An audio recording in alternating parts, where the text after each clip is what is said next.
اعوذ باللہ من الشیطان الرجیم بسم اللہ الرحمن الرحیم فہم قرآن و زبان قرآن کے عنوان سے جو مفاہیم قرآن کی وضاحت اور اصطلاحات قرآن کی وضاحت جاری و ساری ہے، اسی کو گفتگو کو اور موضوع کو ادامہ دیتے ہوئے ایک موضوع دیگر وہ ہے تقوی، جو سب سے قرآن کی بنیادی ٹرمینالوجی ہے، جو لفظ استعمال ہوا ہے انسان کے لیے اور دین کے لیے، وہ تقوی ہے۔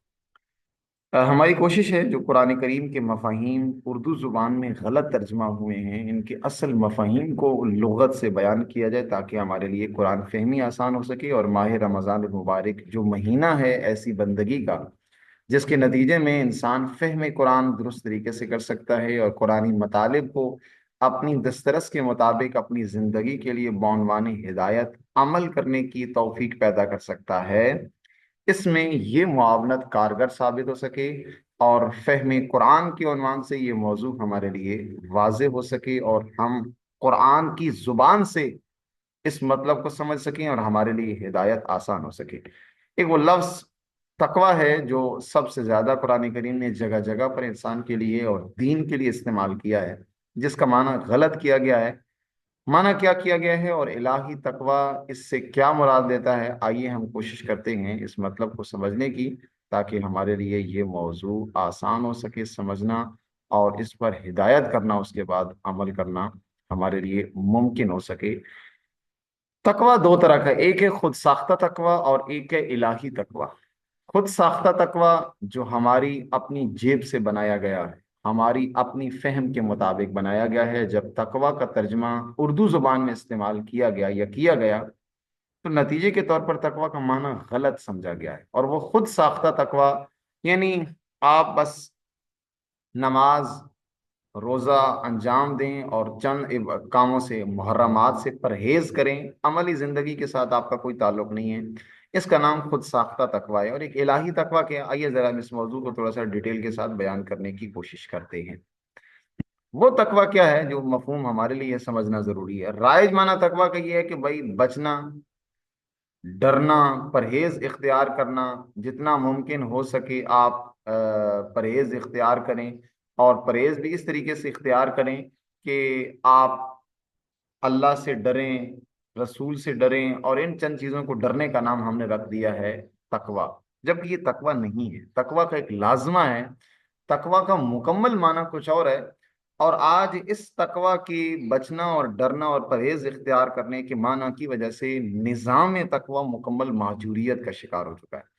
اگر ہم چاہتے ہیں کہ تقوی کے مطابق اپنی عملی زندگی کو مرتب کرنا اور تقوی کے سائے میں اپنے آپ کو اس کمال پہ لے جانا، تو آئیے قرآن کی زبان سے سمجھیے کہ تقوی کا معنی کیا ہے۔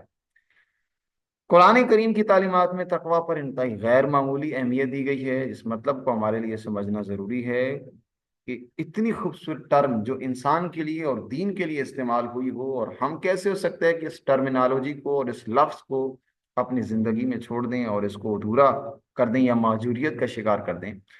لفظ تقوی اتقیا یا وقایا یا تقوی یا متقی، یہ تمام الفاظ اس ایک لفظ سے نکلے اور وہ ہے وقا۔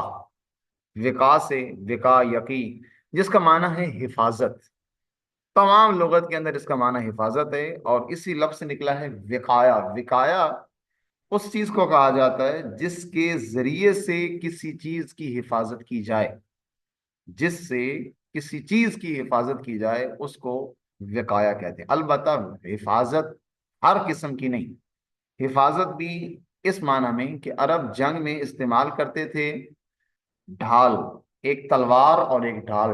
تلوار استعمال کرتے ہیں تاکہ دشمن کے خلاف جنگ کی جائے، اس کو پچھاڑا جائے اور اس کو جو ہے وہ ختم کیا جائے، اس کو اپنے مقابلے میں شکست سے دوچار کیا جائے۔ اور ڈھال استعمال کرتے تھے تاکہ اگر دشمن کا حملہ ہوتا ہے تو اس حملے اس کے سے محفوظ رہنے کے لیے اس ڈھال کو استعمال کرتے تھے، تاکہ ایسی حفاظت جس کے ذریعے سے میرا جسم سلامت رہ سکے اور اس کے حملے سے میں اپنے آپ کو بچا سکوں، اس کو ڈھال کا وقایا کہتے ہیں۔ اسی طریقے سے گھوڑے کی اس زین کو بھی وقایا کہتے ہیں، کہ ایک گھوڑا ہر وقایا ہر زین کو نہیں کہتے، بلکہ ایسی زین جو ایک جنگجو گھوڑے کے لیے بڑی مفید ہو، راحت اس کا منبع اس کے لیے بنے، جس کے ذریعے سے اس گھوڑے کا چلنا آسان ہو سکے اور اس کے لیے کوئی دقت نہ ہو، مشکل نہ ہو، اس زین کو بھی عرب جو ہے وہ وقایا کہتے ہیں۔ لہذا معنی کیا ہوا کہ گویا اس سے لفظ وقایا سے بنا ہے تقوا۔ تقوا یعنی حفاظتی ڈھال، یعنی حفاظتی تدبیر۔ آپ ڈھال کو لگا کر دشمن کے حملے سے بچتے ہیں، یہ تدبیر اختیار کرتے ہیں تاکہ دشمن کا حملہ آپ کے اوپر کارگر ثابت نہ ہو سکے۔ اسی لفظ سے نکلا ہے تقوا۔ تقوا ایک حفاظتی تدبیر ہے، مدبریت ہے۔ آپ نے یہ تدبیر اختیار کر کے دراصل اپنے آپ کو بچانا ہے۔ اور تقوی حفاظت تدبیر کس عنوان سے ہے؟ خداوند متعال نے انسان کے لیے جو ہدایت کا انتظام کیا ہے، چاہے وہ معرفت ہو، دین کے ابواب ہوں، اعمال ہوں، قوانین ہوں، جزیات، تمام کا تمام دین، اس دین کی حفاظت کے لیے بھی جو اللہ نے انتظام کیا اس کا نام تقوی ہے۔ اور انسان کی حفاظت کے لیے، تاکہ یہ انسان اپنے مقصد خلقت تک پہنچ سکے، اس کو مقصد خلقت تک پہنچانے کے لیے بھی جو اللہ نے حفاظتی تدبیر اختیار کی ہے اس کا بھی نام تقوی ہے۔ البتہ یاد رکھیے گا، تقوی کا لفظ جہاں بھی استعمال ہو، اس کا 4 خصوصیات مد نظر رہیں۔ تمام جانتے ہیں کہ تقوی کا معنی حفاظت ہے، لیکن معنی کیا کیا گیا ہے؟ بچنا، پرہیز اختیار کرنا، ڈرنا۔ بنیادی وجہ کیا تھی؟ بنیادی وجہ یہ تھی کہ حفاظت کا درست معنی نہ ہونے کی وجہ سے جب قرآن کریم کا یہ لفظ تقوی ایسی جگہوں پہ آتا تھا جیسے اتقوا اللہ، اب یہاں وہ معنی کریں کہ بھائی اب یہاں معنی کیا کریں؟ اللہ کی حفاظت کریں یا اللہ آپ کی حفاظت کرے گا؟ تو یہ معنی غلط ہو جائے گا، نہ فاعلی معنی درست ہے نہ مفعولی معنی درست ہے۔ لہذا معنی کیا کیا گیا؟ تقوی کا ایک لازمہ کہ آپ بچو، اللہ سے ڈرو، یہ معنی نہیں ہے۔ تقوی کا جہاں پر ہی معنی استعمال ہو، یہ 3 خصوصیات، 4 لکھی ہوئی، چوتھی خصوصیت میں نہیں لکھ سکا، فی الحال آپ 3 ہی فرض قرار دیں۔ یہ 3 خصوصیات جہاں پر بھی ہوں گی، یہ دراصل تقوی کی بنیادی منبع کے طور پر ہے۔ نمبر 1، تقوی کا لفظ جہاں استعمال ہوگا، تقوی ہمیشہ کسی چیز، تقوی نام ہے حفاظت کا، اور حفاظت کس کی؟ ایک انتہائی بنیادی چیز کی حفاظت کا جہاں پہ کہا جا رہا ہوگا وہاں پہ لفظ تقوی استعمال ہوگا۔ اور یا انسان کے لیے لفظ استعمال ہوا ہے یا دین کی حفاظت کے لیے استعمال ہوا ہے، لفظ تقوی کو استعمال کیا گیا۔ نمبر 2، جس چیز سے حفاظت کا کہا جا رہا ہے وہ غیر معمولی خطرہ ہے، جس سے انسان بھی تباہ ہو سکتا ہے، جس سے انسان کا دین بھی تباہ ہو سکتا ہے، اس سے حفاظت کے لیے جو انسان کو کہا گیا ہے اس کا بھی نام تقوی ہے۔ اور وہ وسیلہ جس کے ذریعے سے انسان اپنی حفاظت یقینی بنا سکتا ہے، دین کی حفاظت یا اپنی انسانی حفاظت، یہ 3 خصوصیات جہاں پہ استعمال ہوں گی وہاں تقوی کا معنی بطور حفاظت ہمارے لیے کرنا آسان ہو سکے گا، سمجھ میں آ سکے گا ہمارے لیے مفہوم۔ آپ دقت کیجئے گا، غور کیجئے گا، قرآن کریم میں جہاں جہاں یہ لفظ تقوی استعمال ہو، ان 3 خصوصیات کو مد نظر رکھ کر وہاں آپ اس کا معنی کریں گے تو آپ کے لیے مطلب آسان ہو جائے گا اس مفہوم میں تقوی کو سمجھنا۔ اب یہ تقوی کو مفہوم ایسا نہیں ہے کہ کوئی مشکل ہو یا کسی کیفیت سے دوچار ہو اور آپ سمجھ رہے ہیں کہ یہ تقوی کا معنی کوئی بڑا دقت طلب ہے اور بہت سخت ہے ہمارے لیے۔ نہ، تقوی ایک حفاظتی تدبیر ہے۔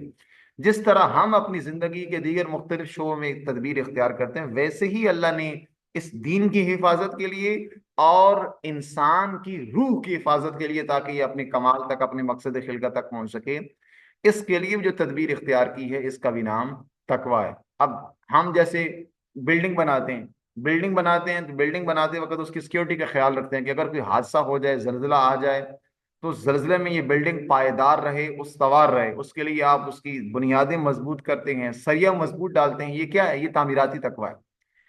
ایک بلڈنگ کو محفوظ بنانے کے لیے جو آپ نے اس کی حفاظتی تدبیر اختیار کی ہے، یہ تعمیراتی تقوی ہے۔ اسی طریقے سے صنعتی تقوی ہے، ایک گاڑی کو محفوظ بنانے کے لیے کہ گاڑی کا کوئی ایکسیڈنٹ ہو، کوئی حادثہ نہ ہو، روڈ پہ چلتے ہوئے اس کے اندر ایسے فیچرز ڈالتے ہیں تاکہ یہ گاڑی محفوظ رہے یا گاڑی کے اندر بیٹھے ہوئے افراد محفوظ رہیں، یہ صنعتی تقوی ہے۔ اسی طریقے سے ایک ملک کی سرحدوں کی دفاع کے لیے آپ باؤنڈری لائن لگاتے ہیں، باڑ لگاتے ہیں، فوج لگاتے ہیں، کیوں؟ تاکہ اس ملک کی سرحد محفوظ رہے۔ یہ جو آپ نے حفاظت کا انتظام کیا یہ سرحدی تقوی ہے۔ اور ویسے ہی ایک دینی تقوی ہے، تاکہ دینی تقوی کیوں؟ تاکہ دین بھی محفوظ رہے اور انسان بھی محفوظ رہے۔ دین محفوظ کن سے رہے؟ دین میں محفوظ رہے ان بدعتوں سے، ان خطرات سے جس کے نتیجے میں الہی دین آبائی دین میں بدل سکتا ہے، الہی دین من گھڑت دین میں تبدیل ہو سکتا ہے جو آج ہم نے اختیار کر لیا ہے، اور اس الہی حفاظتی تقوی کے جب نظام کو چھوڑا ہے، نتیجے کے طور پر آج وہی کیفیت ہے جو آج ہمارے پاس آبائی رسوماتی دین کی شکل میں ہم سب کو مل رہا ہے۔ لہٰذا دینی تقوی، یہ دینی تقوی کس کے لیے؟ وہ معارف، وہ قوانین، ان اعمال کو بدعتوں سے بچانے کے لیے اور انسان کی روح کو تکامل تک پہنچانے کے لیے، اور ہر لمحے کیفیت سے دوچار وہ شیطنت، وہ نفسانی خواہشات اور ان سے بچانے کے لیے جو اللہ تعالیٰ نے انتظام کیا ہے، اس کا نام تقوی ہے۔ لہٰذا تقوی ایک حفاظتی تدبیر ہے، حفاظتی نظام ہے۔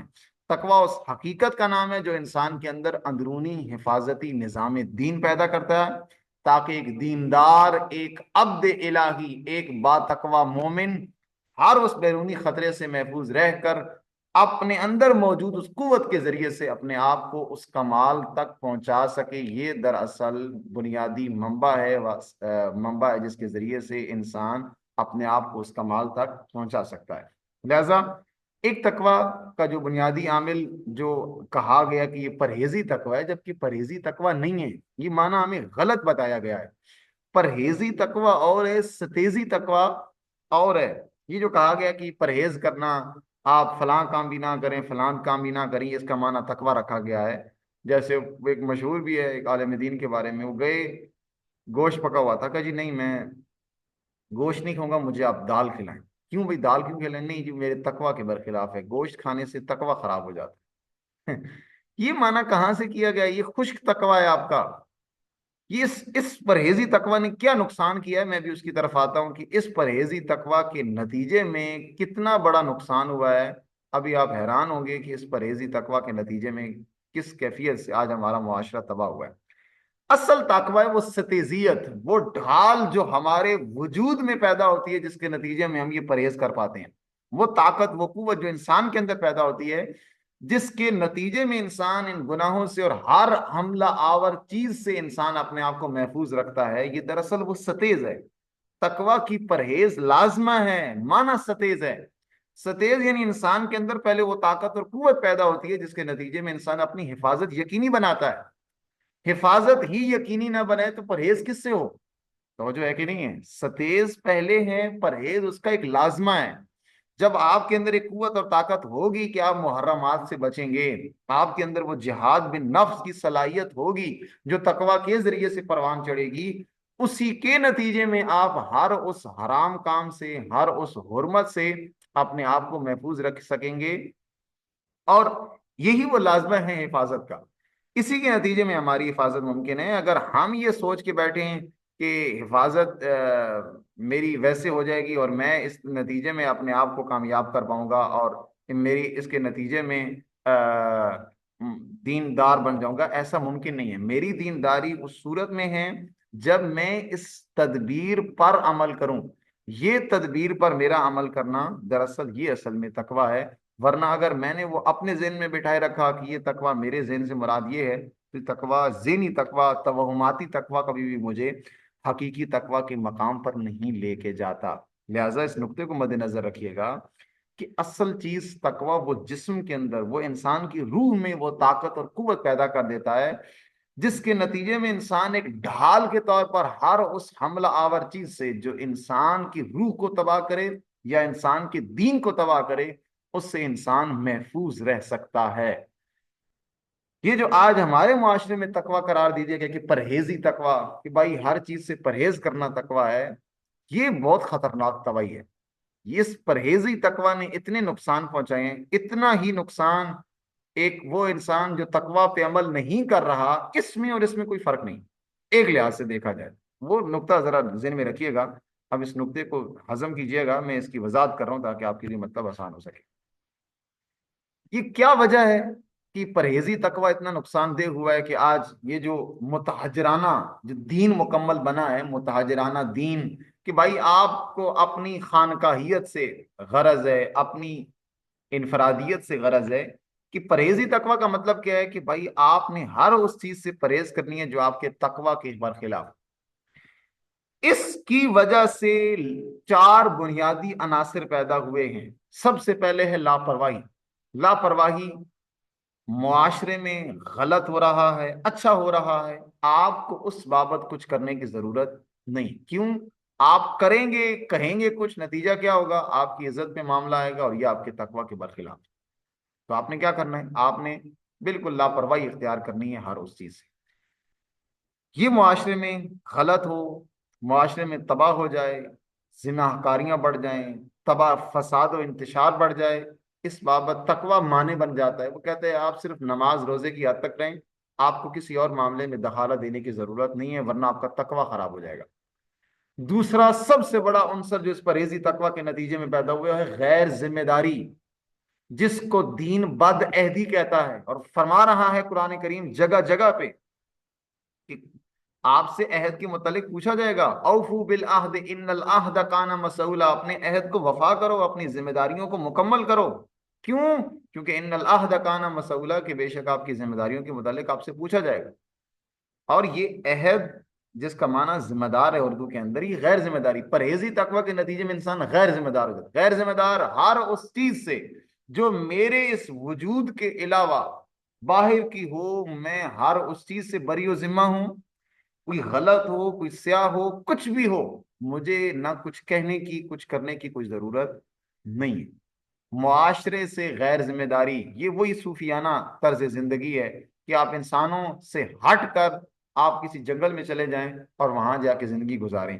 یہ پرہیزی تقوی انسانوں کے اندر رہتے ہوئے ایک پردہ لٹکا لینا اپنی آنکھوں کے اوپر، اور یہ ایسا پردہ لٹکاؤ کہ آپ کو نہ دائیں سے نظر آئے نہ بائیں سے نظر آئے، بس آپ اپنی دھن میں مگن رہیں، اپنے کام سے کام رکھیں. انسانوں کے اندر رہتے ہوئے ایک جنگلوں والی کیفیت ہو. اور غیر ذمہ داری والا جو سب سے بڑا عنصر پایا جاتا ہے وہ یہ ہے، معاشرہ بے حسی کا شکار ہو جاتا ہے. یہ پرہیزی تقوی امام حسین علیہ السلام کے زمانے میں بھی تھا. عبداللہ ابن عباس، عبداللہ ابن عمر، عبداللہ ابن زبیر، اور یہ وہ نامی عبداللہ ابن عباس، یہ نامی گرامی وہ لوگ تھے جو بڑے پرہیزی تقوی تھے. لیکن یزید کے مقابلے میں غیر ذمہ دار، یزید کے مقابلے میں احساس ذمہ داری ذرہ برابر نہیں. یہ چار شخصیات وہ ہیں: عبداللہ ابن عباس مفسر قرآن، عبداللہ ابن زبیر ایک سیاسی شخصیت، عبداللہ ابن عمر ایک عبادت گزار. اور وہیں پہ امام حسین علیہ السلام ہے، جو امام حسین علیہ السلام پرہیزی تقوی کے قائل نہیں ہیں، دین کی حفاظتی تدبیر کے طور پر. اب جب دین خطرے میں تھا اور حسین ابن علی نکلتے ہیں کہ لوگوں تمہیں جو دین پڑھایا گیا یہ کون سا دین ہے؟ آپ اندازہ لگائیں، 4 مہینے 5 دن امام حسین علیہ السلام مکہ میں رہے. ایک ایک شخص کو امام نے اپنے ساتھ بلایا کہ اور میرے ساتھ کربلا چلو، لیکن امام کے ساتھ لوگ نہیں آئے. اب ان سے پوچھیں کہ جو حج آپ کرنے جا رہے ہیں، اس حج نے آپ کو جنت پہنچانا ہے اور جنت کا پیشوا آپ کو کربلا بلا رہا ہے، لیکن لوگ نہیں آئے. کیوں؟ چونکہ ان کا نام تقوی اور دین نام ہے پرہیزی تقوی. اور اس پرہیزی تقوی کا نتیجہ کیا تھا؟ غیر ذمہ داری. آپ کو یزید جیسا فاسق و فاجر میدان میں آ جائے، امت تباہ ہو جائے، آپ نماز روزے میں لگے رہیں، آپ کو کسی اور چیز کی پرواہ نہیں. آپ اب لعنت بھیجتے نہیں بھیجتے ہیں؟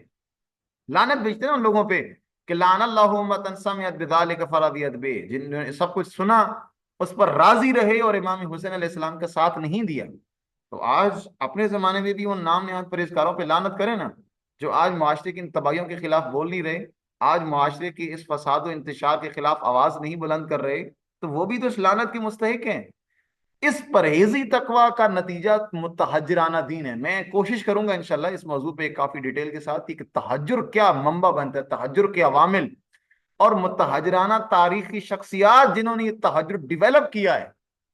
اور آج ہمارے معاشرے میں یہ تحجرانہ کیفیت پیدا ہو چکی ہے. یہ غیر ذمہ داری. اور تیسری چیز ہے انفرادیت. انفرادیت اس کو ہم نے امامت و امت کے موضوع میں اسی القائم کے اسی چینل پہ آپ کے پاس موجود ہے. امامت و امت کے نام سے پوری تقریباً 14 سے 15 لیکچرز کی گفتگو، جس کی ابتدائی 4 سے 5 لیکچر میں ہم نے اس انفرادیت کو کھول کے بیان کیا کہ جب انفرادیت پھول جائے، معاشی نظام سرمایہ داری نظام بن جاتا ہے. یہی انفرادیت جب آج آئے دین کے اندر تو پھر دین نام بن جاتا ہے عبادت کا. میری نماز، میرا روزہ، اس سے بڑھ کر آپ کو کچھ نہیں. ہر شعبے میں جب یہ انفرادیت آ جاتی ہے تو اس کا نتیجہ اپنے انداز سے تباہی کا ہے. اور چوتھا اس کا سب سے بڑا عامل ہے معاشرتی فساد۔ آج ہمارے معاشرے میں جو فساد پیدا ہو چکا ہے، اس معاشرتی فساد کے پیچھے پرہیزی تقوی ہے۔ نیک معاشرے میں نیکوکار لوگ رہتے ہوئے معاشرہ فساد تباہی سے دوچارہ، کیوں؟ چونکہ یہ اپنی پرہیزی میں مصروف ہیں، ان کو کسی اور کی پرواہ نہیں ہے۔ اور کس طرح کا شعر ہے، شاید آتش کا شعر ہے یا کسی اور کا شعر ہے کہ تجھے پرائی کیا پڑی اپنی نہ بیڑ تو، ہاں نہیں، رندے خراب حال کو زاہد نہ چھیڑ تو، تجھے پرائی کیا پڑی اپنی نہ بیڑ تو، تجھے آپ کو کیا ضرورت ہے، آپ صرف اپنی نہ بیڑو، اپنی ذات کی فکر کرو، یہ پرہیزی تقوی ہے۔ جبکہ تقوی دین کی حفاظت کا نام ہے، انسان کی حفاظت کا نام ہے، روح کے تکامل کا نام ہے، جس کے نتیجے میں ایسی تدبیر جس کو اختیار کرنے کے نتیجے میں انسان اپنے آپ کو محفوظ بنا سکتا ہے ہر اس گناہ سے، ہر اس حرام سے، اور جس کے نتیجے میں انسان اپنے دین کو بچا سکتا ہے ہر اس بدعت سے اور ہر اس غلط چیز سے۔ آئیے، ہمارے پاس موقع ہے، فرصت ہے کہ ہم ماہ رمضان کی اس فرصت میں اپنے لیے وقت نکالیں، اور وقت نکال کر اس تقوی کو اپنے وجود کے اندر ڈیولپ کریں، تاکہ ہم اور ہمارا معاشرہ اس تقوی کے مسیر پہ گامزن ہو سکے۔ آج کے لیے اتنا ہی، انشاءاللہ گفتگو جاری و ساری رہے گی، ان موضوعات کی اور ان مفاہیم کی وضاحت کا سلسلہ جاری ہے۔ متعلقہ سوال ہو تو آپ گروپ میں کر سکیں گے۔